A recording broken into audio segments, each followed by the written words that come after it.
जय हिंद, वंदे मातरम प्यारे साथियों और सभी साथियों को मेरा प्यारा नमस्कार। स्वागत करता हूं आप सभी का आज की क्लास में। आज की क्लास में हम हल करने वाले हैं हिंदी साहित्य का मॉडल पेपर है और ये पहला मॉडल पेपर हिंदी साहित्य का जो मेरे द्वारा बनाया गया है। स्वनिर्मित पेपर है, बेहतरीन पेपर है। इस पेपर में जो क्वेश्चन है उसमें अपना आप को परखिए, अपना आप को जानिए कि आपको कितने साल कितने महीने तैयारी करते होगे, क्या आप कहाँ पर है, क्या ये सभी प्रश्न आपको याद है। प्रश्न, प्रत्येक प्रश्न एग्जाम में आने लायक है साथियों, बेहतरीन प्रश्न है। आप विश्वास करिएगा, ये क्लास रोजाना को देखिएगा। मेरा बहुत बड़ी भूल कर रहे हो साथियों यदि आप एक क्लास रोज ऐसे एक से प्रश्न आपको बिना पैसे से कहीं पर भी नहीं मिलेंगे, ना पैसों से मिलेंगे ऐसे प्रश्न। मैं बहुत मेहनत करके ये प्रश्न बनाता हूं केवल केवल आपकी सफलता के लिए साथियों। तो क्लास 1 तक जरूर बने रहेगा और देखिए आज क्लास का ये हिंदी साहित्य की लेखन पद्धतियों से ये टेस्ट शुरू होता है साथियों। आपको पता है कि हिंदी साहित्य की लेखन पद्धतियां कितनी है, ये भी आपको पता होगा। कौन सी पद्धति के आधार पर कौन सा ग्रंथ लिखा गया है, किस किसने ये ग्रंथ लिखा गया है, ये सब साथियों आज की क्लास में हम देखेंगे। आपका समय बहुत कीमती है मैं मानता हूं, लेकिन उसको और ज्यादा कीमती बनाने के लिए ये क्लास मैं आप तक लेकर आ रहा हूं। तो देखिएगा, शुरू करते हैं साथियों में आज की क्लास को। और आज की क्लास का यदि पहला प्रश्न की बात करते हैं तो आज क्लास का अपना पहला प्रश्न ये रहा। बहुत शानदार प्रश्न है कि साहित्य इतिहास लेखन के लिए कितनी पद्धतियों का प्रयोग किया गया है। बहुत शानदार प्रश्न है, पहली लाइन से प्रश्न है कि साहित्य इतिहास लेखन के लिए कितनी पद्धतियों का प्रयोग किया गया है। 1 2 3 7 4। तो साथियों यह उत्तर क्या होगा अपना 3 4, यानी कि कहने का मतलब डी अपना सही आंसर होगा। साहित्य इतिहास लेखन के लिए 4 पद्धतियों का प्रयोग किया गया है। कितनी पद्धतियों का प्रयोग किया गया है साहित्य इतिहास लेखन के लिए मेरे साथियों? 4 पद्धतियों का प्रयोग किया गया है। और 4 पद्धतियां कौन कौन सी है आप देखिएगा। ये देखिएगा, ये अपनी 4 पद्धतियां थी। पहली वर्णानुक्रम पद्धति है, वर्णानुक्रम पद्धति, फिर कालानुक्रम पद्धति, फिर वैज्ञानिक पद्धति और फिर आती है साथियों चौथी पद्धति अपनी आती है विधिवादी पद्धति।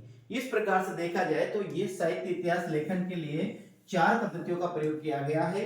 इसमें पहली पद्धति अपनी बात करेंगे तो वर्णानुक्रम पद्धति, दूसरी कालानुक्रम पद्धति, तीसरी वैज्ञानिक पद्धति और चौथी क्या है विधिवादी पद्धति है साथियों। आगे दूसरा प्रश्न की बात करते हैं। अपना दूसरा प्रश्न आता है साहित्य इतिहास लेखन की सर्वाधिक दोषपूर्ण विधि कौन सी है। आपको आंसर देना है कि साहित्य इतिहास लेखन के लिए सर्वाधिक दोषपूर्ण विधि कौन सी है। वर्णानुक्रम पद्धति, कालानुक्रम पद्धति, वैज्ञानिक पद्धति अथवा विधिवादी पद्धति है साथियों।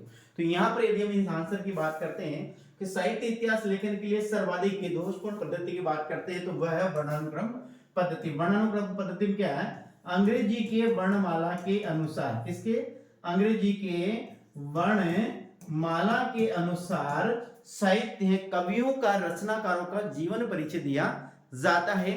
इसलिए हिंदी साहित्य लेखन की जो सर्वाधिक दोषपूर्ण पद्धति मानी जाती है मेरे साथियों, वो मानी जाती है वर्णानुक्रम पद्धति। इसके बाद हम बात करते हैं अगला प्रश्न की। तो अगला प्रश्न अपने यहां पर आता है दूसरा प्रश्न, तीसरा प्रश्न है साथियों, यहां दूसरा लिख लिए, तीसरा प्रश्न है अपने पास साहित्य इतिहास लेखन की सर्वाधिक उपयुक्त विधि कौन सी है। अभी अपन ने देखा साहित्य इतिहास लेखन की जो सर्वाधिक दोषपूर्ण पद्धति है साथियों, सर्वाधिक दोषपूर्ण पद्धति है वो तो है कौन सी, वर्णानुक्रम पद्धति। लेकिन सर्वाधिक उपयुक्त पद्धति कौन सी है, यदि सर्वाधिक उपयुक्त पद्धति की बात करते हैं तो सर्वाधिक उपयुक्त पद्धति है साथियों कौन है, विधिवादी पद्धति है। आपको ध्यान रखना है साहित्य इतिहास लेखन की सर्वाधिक उपयुक्त पद्धति मानी गई है तो वह विधिवादी पद्धति मानी गई है। और सर्वाधिक दोषपूर्ण पद्धति मानी है तो वर्णानुक्रम पद्धति मानी गई है। सर्वाधिक दोषपूर्ण पद्धति में वर्णानुक्रम पद्धति आएगा और सर्वाधिक विधि है उपयुक्त विधि में विधिवादी पद्धति आएगा साथियों। आगे देखते हैं यहाँ पर इस विधि के जनक फ्रांसीसी विद्वान तेन माने जाते हैं। तेन का नाम कहीं कहीं हमें वेन भी मिलता है साथियों। और हिंदी में इस विधि के जो प्रवर्तक माने जाते हैं वो आचार्य रामचंद्र शुक्ल माने जाते हैं। कौन माने जाते हैं, आचार्य रामचंद्र शुक्ल माने, किसमें, हिंदी में। और इस विधि के यदि हम जनक की बात करते हैं, प्रवर्तक की बात करते हैं तो फ्रांसीसी विद्वान तेन माने जाते हैं, जिनका कहीं कहीं नाम वेन भी मिलता है। लेकिन हिंदी में हम बात करते हैं कि साहित्य इतिहास लेखन पद्धति का आरंभ किसने किया, इसका कौन से विधिवादी का, तो वो अपना आंसर आएगा आचार्य रामचंद्र शुक्ल, अपना सही आंसर होगा साथियों। अगला प्रश्न की अपन बात करते हैं गारसादेतासी और शिव सिंह सेंगर ने साहित्य इतिहास लेखन में किस पद्धति का प्रयोग किया? बताइएगा।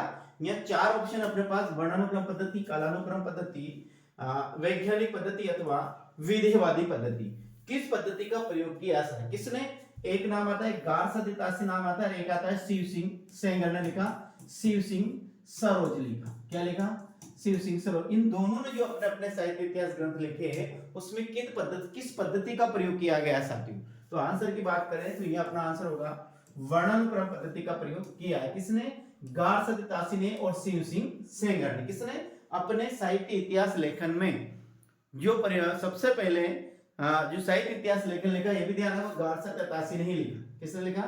गारसादेतासी ने लिखा। इसी गारसादेतासी ने अपने साहित्य इतिहास लेखन में वर्णानुक्रम पद्धति का प्रयोग किया और शिव सिंह सेंगर ने भी किसका? वर्णानुक्रम पद्धति का प्रयोग किया साथियों। आगे हम बात करते हैं। अगला प्रश्न है,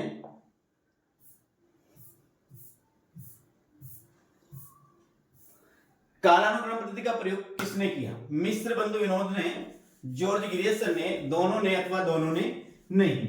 तो यहाँ पर हम कालानुक्रम पद्धति की बात करते हैं तो कालानुक्रम पद्धति का प्रयोग किसने किया साथियों? मिस्र बंधु ने किया, या फिर जॉर्ज ग्रियर्सन ने किया, या फिर दोनों ने किया। तो साथियों यदि हम इसकी बात करते हैं कालानुक्रम पद्धति का प्रयोग किसने किया, तो यहाँ पर अपना आंसर होगा दोनों ने कालानुक्रम पद्धति का प्रयोग किया। किसने? मिस्र बंधुओं ने भी अपने मिस्र बंधु विनोद में कालानुक्रम पद्धति का प्रयोग किया और जॉर्ज ग्रियर्सन ने भी the modern vernacular literature of Hindustan में भी कालानुक्रम पद्धति का प्रयोग किया। यानी कि मिस्र बंधुओं ने भी कालानुक्रम पद्धति का प्रयोग किया और जॉर्ज ग्रियर्सन ने भी साथियों किसका? कालानुक्रम पद्धति का प्रयोग किया। अगला प्रश्न अपने पास आता है, हाँ, वे 84 वैष्णव की वार्ता, 252 वैष्णव की वार्ता में किसकी रचना है? देखिए साथियों 84 वैष्णव की वार्ता, एक रचना मिलती है 84 वैष्णव की वार्ता और एक मिलती है अपने 252 वैष्णव की वार्ता। दो रचना में मिलती है, एक तो मिलती है 84 वैष्णव की वार्ता और एक मिलती है 252 वैष्णव की वार्ता। ये किसकी रचना है? नाभादास की, कालिदास की, गोकुलनाथ की अथवा विठलनाथ की? तो इसके आंसर की बात करेंगे तो अपना आंसर होगा गोकुलनाथ की साथियों, दोनों ही रचना। कौन सी? 84 वैष्णव की वार्ता और 200 वैष्णवों की वार्ता। अब 84 वैष्णव की वार्ता में क्या है, 252 वैष्णव की वार्ता में क्या है? ध्यान से देखिए, समझने की कोशिश कीजिएगा। बेहतरीन प्रश्न है। ये जो आज साथियों आपको शायद कहीं मिलेंगे, ऐसे प्रश्न है, देखिएगा। 84 वैष्णवों की वार्ता की हम बात करते हैं। किसकी? 84 वैष्णव की वार्ता में वल्लभाचार्य के शिष्यों का जीवन वर्णित है, जबकि 252 वैष्णव की वार्ता में विठलनाथ के शिष्यों का वर्णित है। ध्यान से समझिएगा। 84 वैष्णव की वार्ता है, उसमें किसमें? वल्लभाचार्य के शिष्यों का वर्णन है और 252 वैष्णव की वार्ता है, उसमें किसका? विठलनाथ के शिष्यों का वर्णन है। वल्लभाचार्य के पुत्र का नाम था साथियों विठलनाथ। आगे वल्लभ संप्रदाय के संस्थापक कौन है? वल्लभाचार्य को ही साथियों वल्लभ संप्रदाय का संस्थापक माना जाता है। ये भी आपको ध्यान रखना है कि वल्लभ संप्रदाय के संस्थापक कौन है? तो वल्लभाचार्य ही वल्लभ संप्रदाय के संस्थापक है। नाभादास कृत भक्तमाल में 316 चप्पयों में 200 भक्तों का जीवन वर्णित है। अब एक और ध्यान रखिएगा, जो भक्तमाल लिखी गई है किसके द्वारा लिखी? तो भक्तमाल के रचयिता साथियों नाभादास है और नाभादास ने 316 चप्पे क्या है? एक चप्पे छंद का प्रकार है जिसमें 200 भक्तों का जीवन वर्णित किया। कालिदास त्रिवेदी कालिदास हजारा में 212 कवियों के 1000 पद क्या है? संकलित है। तो आपको यहाँ पर ये रचना याद रखना है। कौन कौन सी? एक तो रखना है आपको 84 वैष्णव की वार्ता, 252 वैष्णव की वार्ता, भक्तमाल और कालिदास हजारा। कालिदास, ये है कालिदास हजारा, ये रचना आपको याद रखनी। तो 84 वैष्णव की वार्ता में कौन आएगा? वल्लभाचार्य आएगा। 252 वैष्णव की में कौन आएगा? विठलनाथ आएगा। वल्लभ संप्रदाय के संस्थापक वल्लभाचार्य है। भक्तमाल किसने लिखी? नाभादास ने लिखी। कालिदास हजारा किसने लिखी? कालिदास त्रिवेदी ने लिखी है साथियों। अगला प्रश्न देखिएगा, अपने पास अगला प्रश्न आता है, हिंदी साहित्य इतिहास लेखन का आरंभ माना जाता है। कहां से माना जाता है हिंदी साहित्य इतिहास लेखन का आरंभ? 1800 से 1839, 1849 या फिर साथियों 1841, 37 या 1847। तो यहाँ पर अपन बात करते हैं हिंदी साहित्य इतिहास लेखन का जो आरंभ माना जाता है वो माना जाता है 1839 से हिंदी साहित्य के इतिहास लेखन का आरंभ माना जाता है। याद रखना, हिंदी साहित्य इतिहास लेखन का आरंभ माना जाता है 1839 से माना जाता है। और यहाँ पहला आता है गारसा दे तासी इस्तेवार द लिटरेचर एंदुई ए हिंदुस्तानी। ये दो भागों में प्रकाशित हुआ था। पहला भाग इसका कब प्रकाशित हुआ था? वो हुआ था 1839 में। और दूसरा भाग की हम बात करते हैं साथियों तो हुआ था 1847 के लगभग। अब प्रश्न नंबर 7 पर देखिएगा, इस्तेवार द लिटरेचर एंदुई हिंदुस्तानी किसकी रचना है? अभी मैंने इसके बारे में बात की। तो ये रचना है साथियों गारसा दे तासी। किसकी है? गारसा दे तासी की है। इस्तेवार द लिटरेचर एंदुई हिंदुस्तानी जो रचना है ये गारसा दे तासी की रचना है। और ये कब प्रकाशित हुई अभी अपन ने देखा है। अब देखिए यहाँ अपन तासी के बारे में अध्ययन करेंगे। बहुत बेहतरीन प्रश्न है, शानदार प्रश्न है। ऐसे प्रश्न आपको कहीं पर भी नहीं मिलेंगे साथियों, ध्यान रखिएगा। गारसा दे तासी, ये तासी जो फ्रांसीसी निवासी थे, ध्यान रखना फ्रांस के निवासी थे। कहाँ के निवासी थे? ये फ्रांस के निवासी थे। ये दो भागों में प्रकाशित हुआ। कौन? गारसा दे तासी ने जो ग्रंथ लिखा वह दो भागों में प्रकाशित हुआ। पहला भाग इसका साथियों 1839 में प्रकाशित हुआ, तो दूसरा भाग इसको 1847 में प्रकाशित हुआ। पहला भाग जो प्रकाशित हुआ 1839 में हुआ, दूसरा भाग 1847 में प्रकाशित हुआ। इसमें हिंदू और उर्दू के, इसके हिंदी और उर्दू के कितने कवि है? 738 कवि है, जिसमें हिंदी के मात्र 72 कवि है। ये आपको ध्यान रखना है। इसमें हिंदी और उर्दू के कितने कवि है? याद रखना 738 कवि है। किसमें? गारसा दे तासी ने जो ग्रंथ लिखा इस्तेवार द लिटरेचर एंदुई ए हिंदुस्तानी जो ग्रंथ लिखा उसमें 738 कवि है। ध्यान रखना कितने कवि साथियों? 738। इस 738 में हिंदी के जो कवि है वो हिंदी कवियों की संख्या कितनी है? मात्र साथियों क्या है? 72 कवि है। और बाकी सब किसके हैं? उर्दू के। आगे हम बात करेंगे। तो ये वर्णानुक्रम पद्धति पर लिखा गया ग्रंथ है। कौन? गारसा दे तासी ने जो ग्रंथ लिखा किस पर? वर्णानुक्रम पद्धति पर लिखा गया ग्रंथ है। इसमें कवियों का परिचय अंग्रेजी वर्ण क्रमानुसार दिया गया है। जैसे मेरा नाम साथियों, यदि बात करते जैसे ये बात करते हैं यहाँ पर दो नाम है, जैसे ये मेरा बजरंग नाम है और एक नाम आता है साथियों राम। तो दोनों में से पहला किसका वर्ण है? तो ये अंग्रेजी वर्ण में पहले बी आता है, इसके बाद क्या आता है? तो पहले यहाँ पर मेरा वर्णन किया जाएगा, इसके बाद में राम का वर्णन किया जाएगा। तो यहाँ पर ध्यान रखिए, गारसा दे तासी ने जो ग्रंथ लिखा वो लिखा वर्णानुक्रम पद्धति के आधार पर, यानी कि अंग्रेजी वर्णमाला की एबीसीडी के आधार पर यह ग्रंथ लिखा गया साथियों। आगे हम बात करेंगे। आगे बात करते हैं। अगला जो प्रश्न आता है अपना आगे और भी है। इस ग्रंथ का हिंदी अनुवाद हिंदुई साहित्य का इतिहास शीर्षक से किया।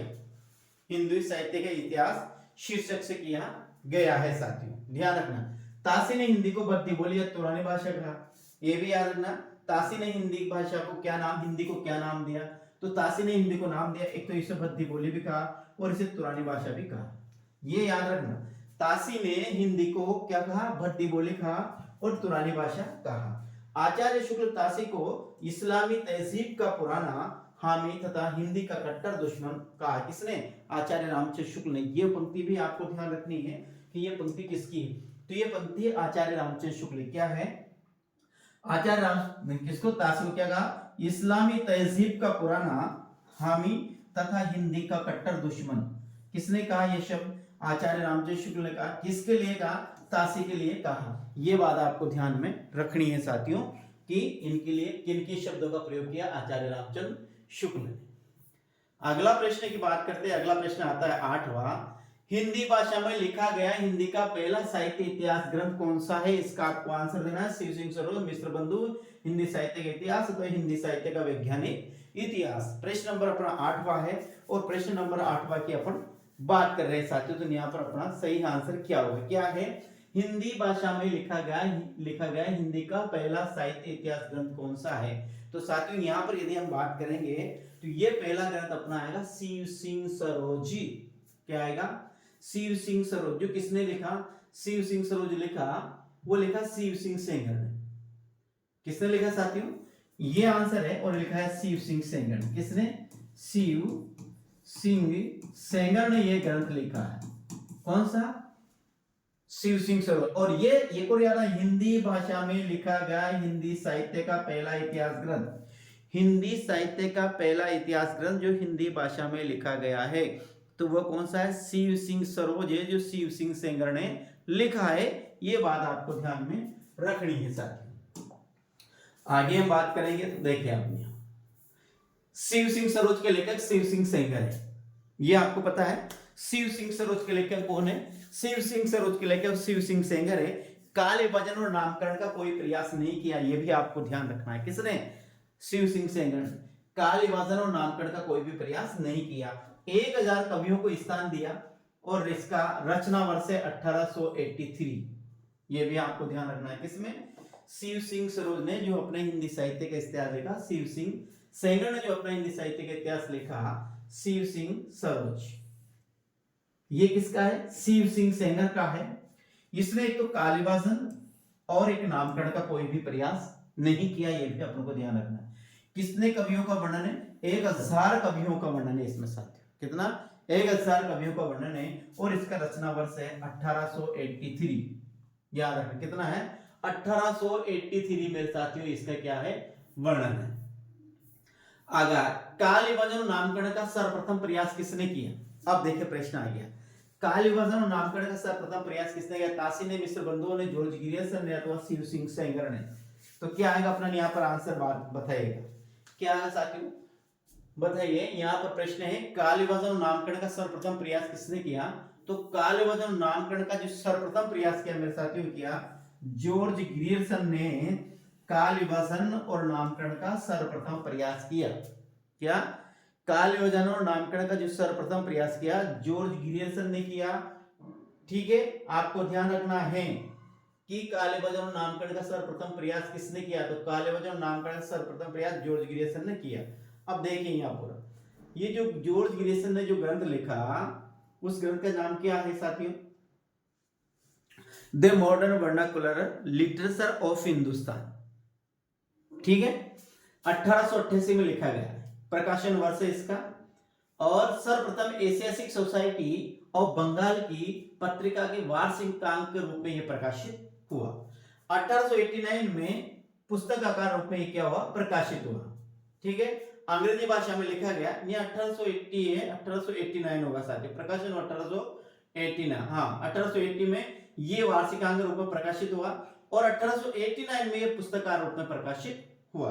अंग्रेजी भाषा में लिखा गया ये इतिहास ग्रंथ है और इस ग्रंथ का हिंदी अनुवाद डॉक्टर किशोरीलाल गुप्त ने हिंदी साहित्य का प्रथम इतिहास नाम से किया।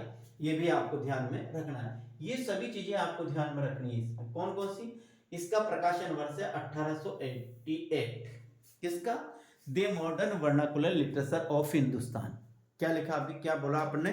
The modern vernacular literature of Hindustan का प्रकाशन वर्ष है 1888। सर्वप्रथम कहां हो गया? एशियाटिक सोसाइटी ऑफ बंगाल की पत्रिका के रूप में वार्षिक अंक में यह प्रकाशित हुआ। वार्षिक वर्ष का एक अंक निकलता है, उसमें यह प्रकाशित हुआ। ठीक है, और 1889 में यह पुस्तक आकार के रूप में प्रकाशित हुआ, यानी पुस्तक के रूप में यह 1889 में प्रकाशित हुआ और 1888 में यह पत्रिका में प्रकाशित हुआ था। ये चीजें आप लोगों को ध्यान में रखनी है। अंग्रेजी भाषा में लिखा गया और इस ग्रंथ का हिंदी अनुवाद डॉक्टर किसने? किशोरीलाल गुप्त ने। किससे? हिंदी साहित्य का प्रथम इतिहास नाम से किया। ये आपको ध्यान रखना है, हिंदी साहित्य का प्रथम इतिहास नाम से किशोरीलाल गुप्त ने the modern vernacular literature of Hindustan का हिंदी अनुवाद किया। ये आपको ध्यान रखना है। अगला प्रश्न आगे और भी देखिए, इन्होंने हिंदी साहित्य के संपूर्ण इतिहास को 12 अध्यायों में बांटकर प्रस्तुत किया और प्रत्येक अध्याय एक कालखंड का सूचक है और प्रत्येक अध्याय के अंत में उस काल के गौण कवियों का उल्लेख किया गया है। ये भी आप लोग को ध्यान में रखना है। क्या?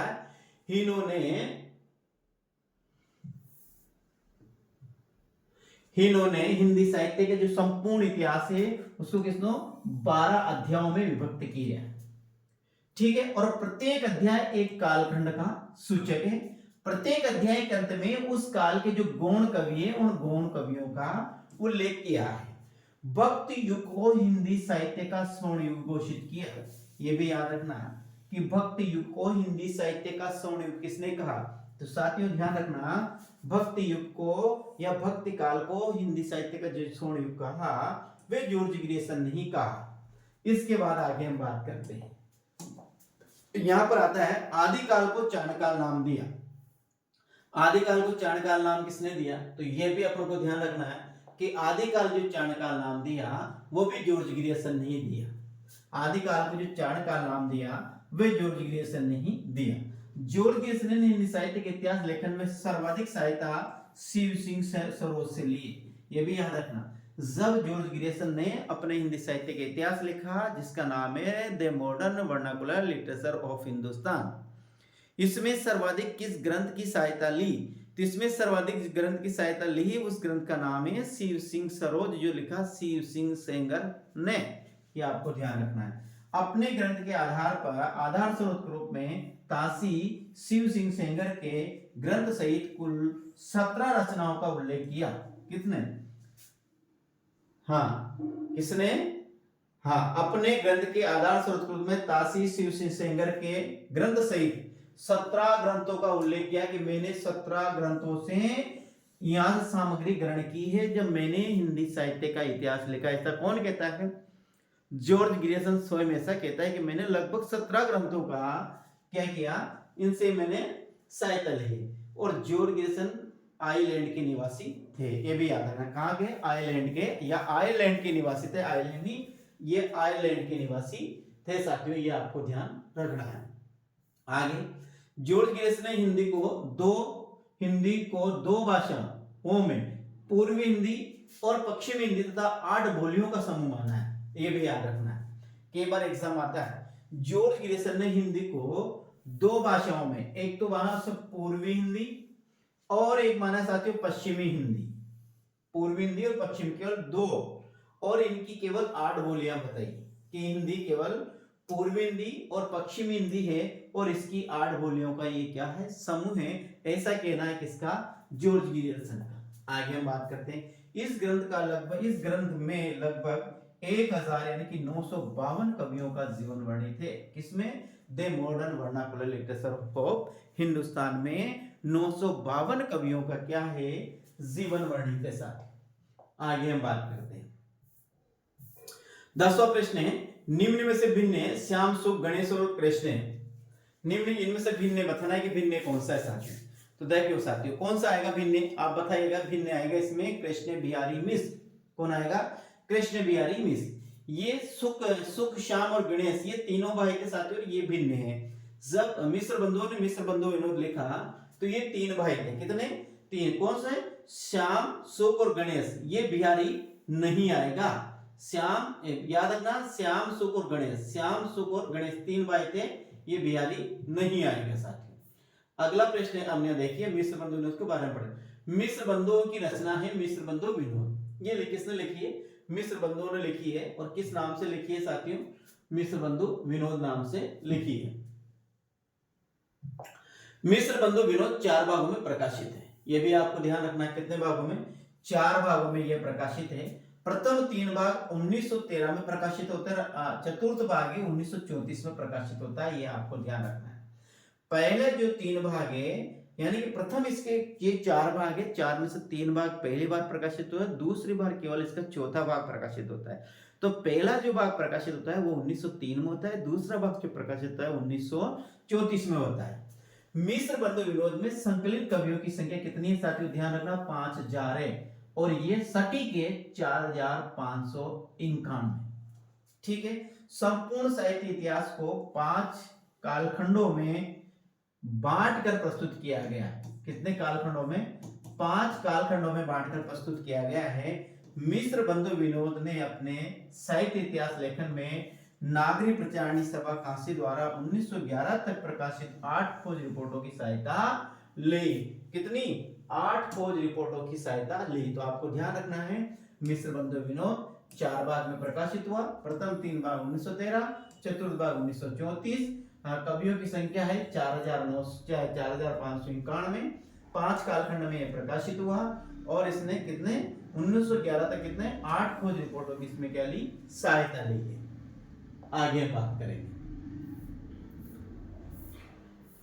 आचार्य शुक्ल ने मिश्र बंधुओं द्वारा रचित मिश्र बंधु विनोद को बड़ा भारी कवि व्रत संग्रह, प्रकांड कवि व्रत संग्रह तथा मिश्र बंधुओं को उत्साही और परिश्रमी संकलन करता कहा है। ये भी अपन को ध्यान में रखना है। आचार्य रामचंद्र शुक्ल ने क्या कहा, ध्यान से देखिएगा। आचार्य रामचंद्र शुक्ल ने मिश्र बंधुओं द्वारा रचित मिश्र बंधु विनोद को तो क्या कहा, बड़ा भारी कवि व्रत संग्रह और प्रकांड कवि व्रत संग्रह, ये दो नामों से संबोधित किया। यहाँ आप ऑब्लिक लगाइए।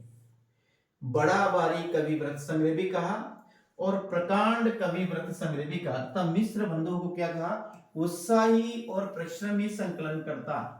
ये मिश्र बंधुओं के लिए शब्द प्रयोग किया, उत्साही और परिश्रमी संकलन करता कहा तो बड़ा भारी कवि व्रत संग्रह और प्रकांड कवि व्रत संग्रह कहा।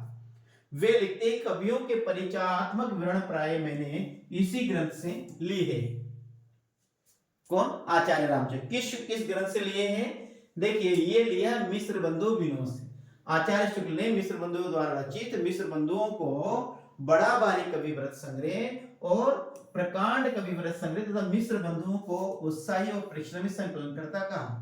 और वे लिखते हैं कि कवियों के परिचयात्मक विवरण मैंने प्राय इसी ग्रंथ से लिए। किससे लिए, मिश्र बंधु विनोद से। किसने लिए, आचार्य रामचंद्र शुक्ल ने, जो अपना लिखा उन्हें हिंदी साहित्य का इतिहास। आचार्य शुक्ल का उक्त कथन विशेष रूप से रीतिकाल के विषय में, इसमें रीतिकाल के विषय में, जो ये विशेष कथन अभी अपन देखा है, जो रीतिकाल के विषय में है। हिंदी साहित्य इतिहास लेखन का इतिवृत्तात्मक लेखन सर्वप्रथम मिश्र बंधु विनोद में ही हुआ है। ये भी आपको ध्यान में रखना है। अगला प्रश्न 11वां आता है, आचार्य रामचंद्र शुक्ल का हिंदी साहित्य इतिहास का प्रकाशित हुआ। 4 ऑप्शन है, ए, बी, सी और डी। इसमें आप आंसर दीजिए तो अपना आंसर होगा यहाँ 1929 में ये प्रकाशित हुआ। कौन, आचार्य रामचंद्र शुक्ल ने लिखा कौन सा, हिंदी साहित्य का इतिहास। कब प्रकाशित हुआ, 1929 में यह प्रकाशित हुआ। साथी आगे बात की, मूल रूप से जनवरी 1929 में नागरिक प्रचार सभा काशी द्वारा प्रकाशित हिंदी शब्द सागर की भूमिका के रूप में प्रकाशित हुआ। कब हुआ, मूल रूप से जनवरी 1919 में प्रकाशित हुआ। किसने, नागरिक प्रचारणी सभा काशी द्वारा प्रकाशित, किसमें, शब्द सागर की भूमिका के रूप में यह प्रकाशित हुआ। भूमिका के रूप में हिंदी साहित्य का विकास शीर्षक से यह प्रकाशित हुआ। और 1940 में इसे संशोधित और परिवर्तित करके पुस्तक के रूप में क्या किया, प्रकाशित किया। पुस्तक के रूप में कब प्रकाशित हुआ, तो पुस्तक के रूप में प्रकाशित हुआ ये 1940 में। और वैसे कब प्रकाशित हुआ, जनवरी 1929 में यह प्रकाशित हुआ। इस ग्रंथ का स्थान हिंदी साहित्य व हिंदी साहित्य इतिहास लेखन परंपरा में सर्वोच्च स्थान है। ये कौन सा, आचार्य रामचंद्र शुक्ल लिखा, जो हिंदी साहित्य का इतिहास लिखा, ये हिंदी साहित्य में सर्वाधिक महत्वपूर्ण भूमिका निभाता है और सबसे प्रमुख ग्रंथ यही माना जाता है। आचार्य शुक्ल ने सर्वप्रथम विभिन्न साहित्यिक प्रवृत्तियों को आधार बनाकर काल विभाजन और नामकरण किया। विभिन्न साहित्य पद्धतियों को काल विभाजन आधार बनाकर किसने काल विभाजन किया, तो विभिन्न साहित्यिक प्रवृत्तियों को आधार बनाकर जो काल विभाजन किया वो सर्वप्रथम किसने किया, आचार्य रामचंद्र शुक्ल ने किया। 900 वर्षों के साहित्य इतिहास को सुस्पष्ट रूप से 4 कालखंडों में प्रस्तुत किया, 4 कालों में बांटकर प्रस्तुत किया। किसने, आचार्य रामचंद्र शुक्ल। किसने, 900 वर्षों का जो साहित्य इतिहास ग्रंथ हिंदी साहित्य का, उसको इसने कितने, 4 कालखंडों में प्रकाशित किया। आगे दोहरे नामकरण की पद्धति का प्रयोग किया, यानी इसने दोहरे नामकरण का प्रयोग किया, यानी इसने आदिकाल, भक्तिकाल, रीतिकाल और आधुनिक काल है, तो इसको साथ ही इनके दो नाम भी इन्हें और दोहरा नामकरण भी किया। विधेयवादी पद्धति को आधार बनाकर लिखा गया हिंदी साहित्य का प्रथम इतिहास भक्ति साहित्य का वर्गीकरण। एक देखो यहाँ पर गलत है, इसको ऐसे देखिए, विधेयवादी पद्धति को आधार बनाकर लिखा गया हिंदी साहित्य का इतिहास। किसमें, विधेयवादी पद्धति, जिसके जनक कौन है, जिसकी जनक तेन है, और हिंदी में कौन है, हिंदी में है शुक्ल, आचार्य शुक्ल। साथियों तो विधेयवादी के प्रवर्तक पूछे, यदि शुक्ल नहीं है तो तेन है, और यदि तेन नहीं तो फिर क्या लिखेंगे, शुक्ल लिखेंगे। आगे हम बात करते हैं। विधेयवादी पद्धति को आधार बनाकर लिखा गया हिंदी साहित्य का है हिंदी साहित्य का प्रथम इतिहास भक्ति साहित्य का वर्गीकरण किया। प्रथम इतिहास है, यहां से आएगा भक्ति साहित्य का वर्गीकरण किया। भक्ति साहित्य का वर्गीकरण किसने किया, तो ये याद रखना, भक्ति साहित्य का वर्गीकरण किया आचार्य रामचंद्र शुक्ल ने। ये यहां से आएगा विधेयवादी, यहां से लेकर किया गया हिंदी साहित्य का प्रथम इतिहास, यह आएगा।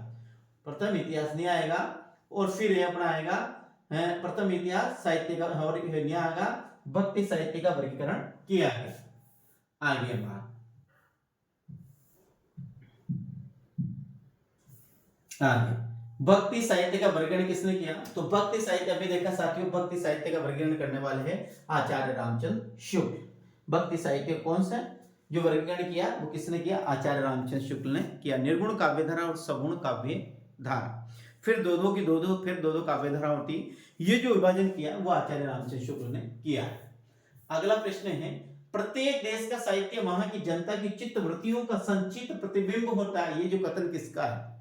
प्रत्येक देश का साहित्य वहां की जनता की चित्त वृत्तियों का संचित प्रतिबिंब होता है। ये कथन किसका है? तो ध्यान रखना, ये कथन भी है आचार्य रामचंद्र शुक्ल का।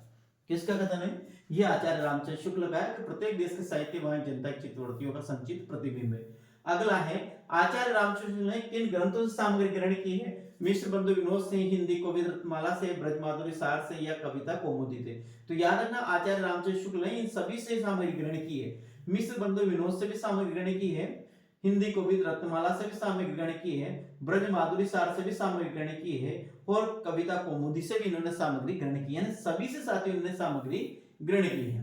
आगे, हिंदी साहित्य का आलोचनात्मक इतिहास के लेखक कौन है? बाबू गुलाब राय, डॉक्टर नामवर सिंह, रामगोपाल वर्मा अथवा रामकुमार वर्मा। हिंदी साहित्य का आलोचनात्मक इतिहास किसने लिखा? तो ध्यान रखना, हिंदी साहित्य का जो आलोचनात्मक इतिहास लिखा, ये लिखा रामकुमार वर्मा ने। किसने लिखा? यहाँ लिखा आलोचनात्मक लिखा है नहीं, तो यहाँ आगे आप लिखे आ और फिर लिखे राम, आराम। क्या लिखे? आ राम लिखे, तो आ से तो बनेगा आलोचनात्मक और रा से बनेगा साथियों क्या बनेगा? राम। हिंदी साहित्य का आलोचनात्मक इतिहास। ज्ञानाश्री काव्य को संत काव्य, सूफी काव्य को प्रेम काव्य नाम किसने दिया? अब ध्यान रखना, बहुत बेहतरीन प्रश्न है, अच्छा प्रश्न है, इनको समझने की कोशिश कीजिएगा। ज्ञानाश्री काव्य को तो संत काव्य और सूफी काव्य को प्रेम काव्य नाम किसने दिया? आचार्य रामचंद्र शुक्ल ने, रमाशंकर शुक्ल ने, कृपाशंकर शुक्ल ने, रामकुमार वर्मा ने। तो यहां पर अपना आंसर क्या है? ध्यान से देखिएगा, आचार्य रामचंद्र शुक्ल ने, रमाशंकर शुक्ल रसाल ने, और कृपाशंकर शुक्ल ने, यह रामकुमार वर्मा ने। तो यहाँ पर अपना आंसर आएगा आचार्य रामचंद्र शुक्ल ने। रामचंद्र शुक्ल ने नहीं किया साथ, ये अपना आएगा रामकुमार वर्मा। क्या आएगा? डी अपना सही आंसर होगा। रामकुमार वर्मा ने जो गाना ज्ञानाश्री काव्य धारा, जिसे हम प्रेम मार्गी काव्य, ज्ञानाश्री काव्य धारा कहते हैं, जिसके प्रतिनिधित्व कवि है ज्ञानाश्री काव्य धारा के। तो इस ज्ञानाश्री काव्य धारा को नामदेव ने क्या दिया? संत काव्य, और एक दिया सूफी काव्य। तो ये दो नाम किसने दिए साथियों? तो यहाँ पर अपन बात करते तो ये रामकुमार वर्मा ने दिया। ज्ञानाश्री काव्य के प्रतिनिधित्व कवि साथियों कबीर माने जाते हैं। तो संत काव्य के, सूफी काव्य के, सूफी काव्य के प्रतिनिधित्व कवि कौन माने जाते हैं?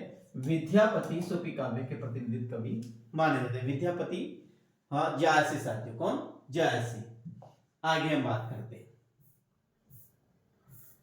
हिंदी साहित्य की भूमिका, हिंदी साहित्य का आदिकाल, हिंदी साहित्य का उद्भव और विकास की रचना किसकी रचना है? तीन रचना है यहाँ पर, ध्यान रखिए। एक रचना है हिंदी साहित्य की भूमिका, क्या है?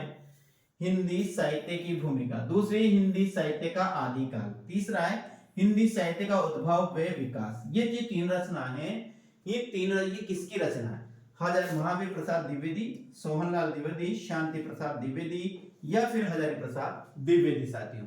देखिएगा, पहला है महावीर प्रसाद द्विवेदी, दूसरा है सोहनलाल द्विवेदी, शांति प्रिय द्विवेदी, और हजारी प्रसाद द्विवेदी। तो यहाँ रचना आएगी ये हजारी प्रसाद द्विवेदी की रचना है।